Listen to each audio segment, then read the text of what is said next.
Still to come on Lacrosse Legends, Silverback Lacrosse President and CEO, Coach Larry Mackey. Jim Brown. Yo, so I get introduced to lacrosse. I get a lacrosse stick. My parents was activists, knowledge of self, activist type, especially my pops. And so I came in the house and I was like, Mom, Dad, I want to play lacrosse. And my mom was like, oh, hell no. Right. My mom was like, my skinny baby out there with 19 white boys with sticks, that sounds like a lynching. You know what I'm saying? My mom was against it. My dad, now, enough respect, my father was a third-degree black belt in Shotokan.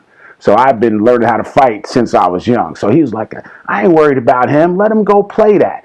You know what I'm saying? Because my father, he kind of felt like the future would be different for me than it was for him. He was from Florida. He lived through Jim Crow and all that. He said, no, your future is going to be different. And maybe playing that game would help you make connections that I would never make. One, and two, he said the ultimate. Jim Brown played it. I was like, Jim Brown? Because, to my father, and then he translated it to me, Jim Brown was soul brother number one, man. Yes, sir. Jim Brown would my father would be like, Jim fights for our people.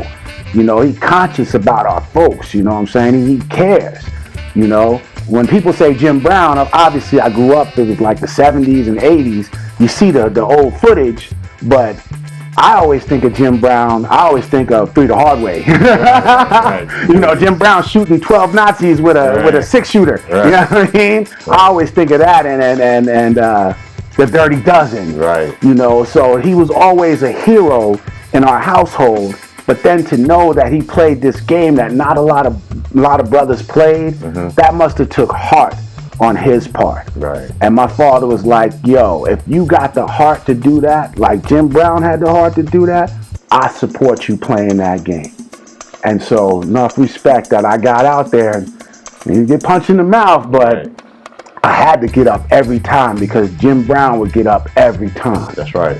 So that's why I love that dude, man. And that's why I'm proud to get a chance to speak on him. So thank you.